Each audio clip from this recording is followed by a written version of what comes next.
Les prix des matières premières passent à l'orange après un creux de 5 ans. Hors agriculture et métaux précieux, les cours auront été en forte hausse en 2017, plus 13,5% en moyenne sur l'année, avec un prix de l'énergie, plus 19%, et des métaux industriels, plus 26%, qui mènent la danse. Ces progressions ont beau être impressionnantes, elles n'ont néanmoins pas encore viré au rouge. Replacés dans une vision longue, les cours actuels sont toujours très loin des sommets atteints à la fin du supercycle ou même tout simplement des pics qui avaient suivi la reprise de 2010-2011. C'est évidemment, malgré tout, une bonne nouvelle pour les pays richement dotés en ressources naturelles.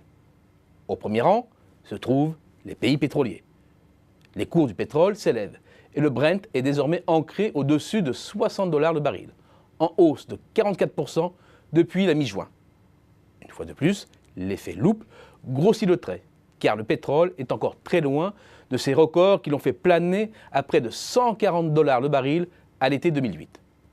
Pour ces pays, la direction prise par le cours de l'or noir est essentielle à la fois pour l'équilibre des comptes publics et extérieurs, tant leur économie s'articule quasi uniquement autour de cette matière première. Les exportations de pétrole représentent environ 15% des exports mondiaux de marchandises. Mais le compteur monte à 72% en Afrique du Nord et Moyen-Orient. Et il indique encore 49% en moyenne pour l'Afrique subsaharienne. Parmi les grandes économies, la Russie détonne avec un poids du pétrole proche de 70%. Pour ces pays, une hausse du prix du pétrole est vitale. Mais il ne faut pas oublier les États-Unis dans l'équation. Pour comprendre la politique étrangère de Trump, il faut suivre l'odeur du pétrole. La courbe de la production américaine est à un pic historique.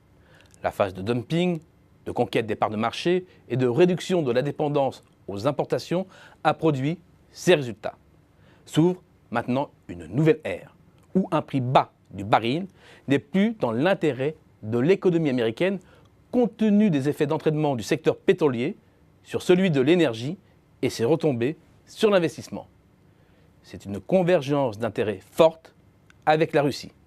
Il est donc à parier que les prix vont continuer leur ascension. Côté métaux, le contexte n'est certes plus le même que celui des années 2000. C'était la décennie de l'industrialisation forcenée de la Chine. Elle consommait toujours plus de charbon, de minerais, de métaux. La hausse des prix venait de cette demande chinoise insatiable, à laquelle s'était ajoutée une forte dose de spéculation. Rien de tel aujourd'hui.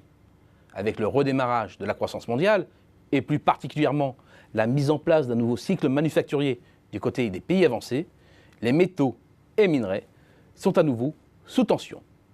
Beaucoup de projets d'expansion non rentables, compte tenu du faible niveau des prix, ont en effet été abandonnés ces dernières années et l'offre s'est atrophiée.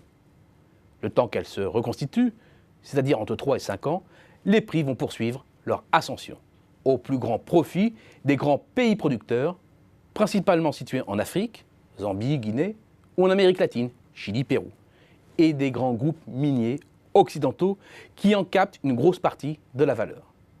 Dans le pétrole, la plupart des grands pays producteurs possèdent leurs propres compagnies pétrolières et gazières, qui gèrent la production et défendent les intérêts nationaux dans le domaine des hydrocarbures. Ces compagnies nationales sont contrôlées à plus de 50% par l'État. C'est très rarement le cas dans l'exploitation des mines. Un nouveau cycle des matières premières émerge, et il est favorable aux grands pays producteurs de pétrole. C'est certain. Aux grandes compagnies minières occidentales, c'est certain aussi. Mais encore plus aux États-Unis, et ça c'est nouveau.